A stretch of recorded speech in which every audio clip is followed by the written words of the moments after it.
নদী পার হয়ে খাল চলে এসেছি বরিশাল। পদ্মা সেতু নির্মাণের আগে বরিশালে যাওয়ার কথা অনেক কল্পনাতীত ছিল, কারণ লঞ্চের জন্য ঘন্টার পর ঘন্টা অপেক্ষা করতে হতো।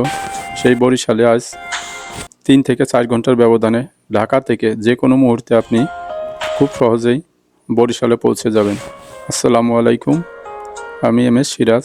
সবাইকে জানাই আন্তরিক শুভেচ্ছা অভিনন্দন। আজকের গন্তব্য সাগরকন্যা কুয়াকাটা ভ্রমণের উদ্দেশ্যে। মাঝখানে যাত্রা বিরতি দিয়ে বরিশালের বিভিন্ন দর্শনীয় স্থান আপনাদেরকে ঘুরে ঘুরে দেখানোর চেষ্টা করব, সাথেই থাকুন। চলে এসেছি বরিশাল জেলার বাকেরগঞ্জ উপজেলা অবস্থিত অনেক সুন্দর একটি পর্যটন কেন্দ্র দুর্গাসাগর দিঘি। চলুন আস্তে আস্তে সামনে যাওয়া যাক। টিকিট কাটার জন্য চলে এসেছি। জন প্রতি 30 টাকা এবং ছোটো বাচ্চা 12 বছরের নিচেই 20 টাকা। দেখুন ভিতরের দৃশ্য অনেক সুন্দর। এই পর্যটন কেন্দ্রটি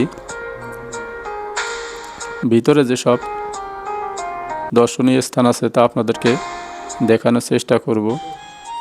এই যে বিভিন্ন ধরনের নৌযান আপনারা দেখতে পাচ্ছেন, এগুলো ভাড়ায় চালিত। চলুন সামনের দিকে সব কিছু ঘুরে দেখা যাক। দুর্গাসাগর দিঘি যে নামকরণ করা হয়েছে, এই দিঘিকে কেন্দ্র করেই এই পর্যটন কেন্দ্রটি। দেখুন শুক্র শনিবার বন্ধ থাকে। এই দুর্গাসাগর দিঘি পার্কটি শুক্র এবং শনিবার বন্ধ থাকে। দেখুন এই পার্কের ভিতরেই অনেক সুন্দর একটি চিড়িয়াখানা, অনেকগুলো চিত্রা হরিণ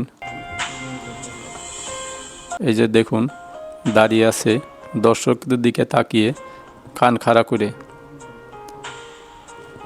দেখুন অনেক বড় একটি হরিণ। চলুন আস্তে আস্তে সব জায়গায় ঘুরে ঘুরে দেখি। এই দেখুন দুর্গাসাগর দিঘি একটি সেলফি কর্নার, আপনারা এখানে বসে ছবি তুলতে পারবেন। এবং দেখতে পাচ্ছেন দুইটি ময়ূর, অনেক সুন্দর। একটি ময়ূরের পাখনা নেই, আর একটি ময়ূরের অনেক বড় পাখা যে উপরে বসে আছে। দেখুন ময়ূরটি হাঁটাচলা করছে। আমি চলে এসেছি সিলেট থেকে। মামুন পরিবহনে একটি চেয়ার কোচে ভাড়া নিয়েছে 1100 টাকা বরিশাল পর্যন্ত। দেখুন অনেকগুলো খরগোশ এবং দুইটি উট পাখি রয়েছে এই পার্কে। অনেক বড় সাইজের দুইটি উট পাখি। এই যে আস্তে আস্তে আমার দিকে এগিয়ে আসছে উট পাখি দুইটি। উট পাখি দেখে কেউ হাত বাড়িয়ে দিবেন না, কারণ এই যে দেখতে পাচ্ছেন নেট দিয়ে আছে, নেটের ভেতর দিয়ে হাত দিলে আপনাকে যে কোনো মুহূর্তে পাখি ঠোঁট দিয়ে আক্রমণ করতে পারে। পার্কের ভিতরটি অনেক সুন্দর, নিরিবিলি পরিবেশ, অনেক বড় জায়গা। আপনি ঘুরে ঘুরে সব কিছু দেখতে পারবেন। দেখুন সব শোপিস, আপনারা দেখে শুনে এই শোপিসগুলো পছন্দ হলে এই পার্কের ভিতর থেকে কিনতে পারবেন। দুর্গাসাগর দিঘি পার্ক থেকে বিদায় নেওয়ার সময় হয়ে গিয়েছে, তাই চলে এসেছি বরিশাল জেলার উজিরপুর থানায় অবস্থিত অনেক সুন্দর একটি আকর্ষণীয় এবং দৃষ্টিনন্দন একটি মসজিদ, বাইতুল আমান জামের মসজিদ এবং ঈদগাহ কমপ্লেক্স। এই সুন্দর দৃষ্টিনন্দন মসজিদটি নির্মাণ করেছেন শরফুদ্দিন আহমেদ শান্টু। আমি এখন এই মসজিদ কমপ্লেক্সের গেটের সামনে অবস্থান করছি। চলুন ভিতরের দিকে যাওয়া যাক। অনেক সুন্দর দৃশ্য, মোবাইলে ধারণ করা, কিন্তু বাস্তবে আপনি যখন দেখবেন অনেক সুন্দর এবং আকর্ষণীয় মসজিদটি। এখানে এসে আপনি এই চারপাশের দৃশ্য দেখলে এবং মসজিদ কমপ্লেক্সের চারপাশে অনেক সুন্দর সুন্দর সাজসজ্জা করা, দেখুন মসজিদের ভিতরের দৃশ্য। বিশাল আকৃতির একটি মসজিদ,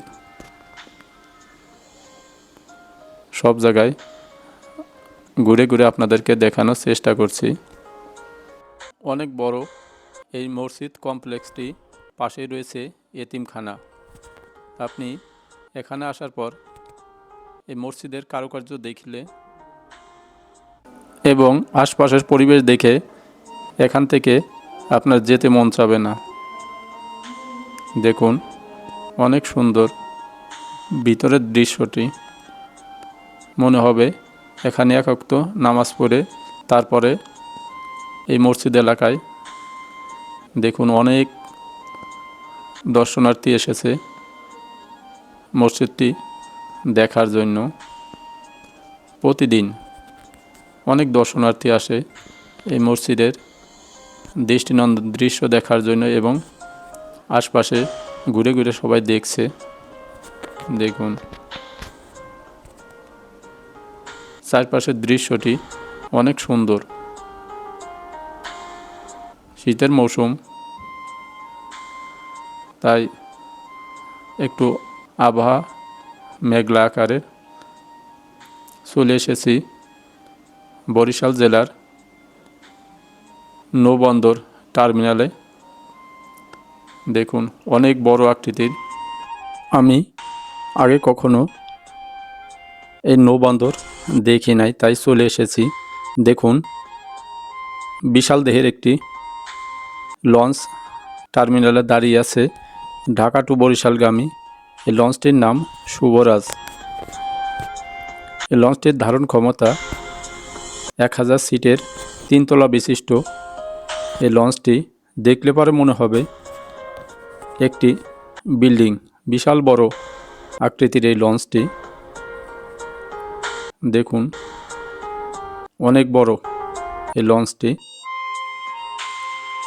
এই লঞ্চের সর্বনিম্ন ভাড়া ঢাকা টু বরিশাল 400 টাকা এবং সর্বোচ্চ কেবিনের ভাড়া 7000 টাকা। তবে বর্তমানে পদ্মা সেতু হওয়ার কারণে লোকজন এই লঞ্চের উপর আগের মতো ভরসা করে না। সবাই সময় বাঁচানোর জন্য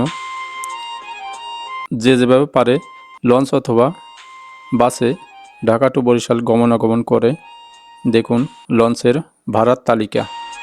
তবে বরিশাল থেকে অন্যান্য জেলায় এখনও লঞ্চ চলাচল অনেক জনপ্রিয়।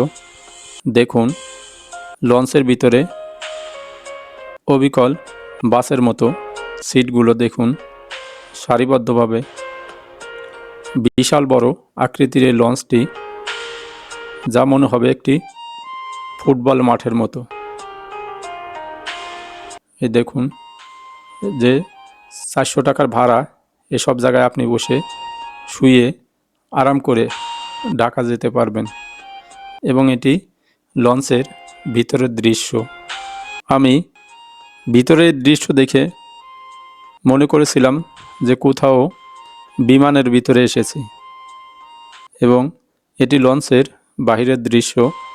অনেক দৃষ্টিনন্দন কারুকার্য করা এই বিশাল আকৃতির লঞ্চটি। এবং এগুলো বরিশাল থেকে বিভিন্ন জেলায় এই লঞ্চগুলো ছেড়ে যায় এই নৌবন্দর থেকে। এখানে এসে অনেক অভিজ্ঞতা অর্জন করলাম যে লঞ্চে কীভাবে যাতায়াত করতে হয়। চোখ দিয়ে যতটুকু আপনি দেখতে পাবেন, সামনে শুধু লঞ্চ আর লঞ্চ দেখতে পাবেন। বিশাল বড় এই লঞ্চ টার্মিনালটি। ভিডিওটি দেখে যদি আপনাদের একটু ভালো লেগে থাকে, ভিডিওতে একটি লাইক দিন এবং চ্যানেলটি সাবস্ক্রাইব করে দিয়ে সাথেই থাকুন। সবাই ভালো থাকুন, সুস্থ থাকুন, সেই প্রত্যাশায়। আল্লাহ হাফেজ।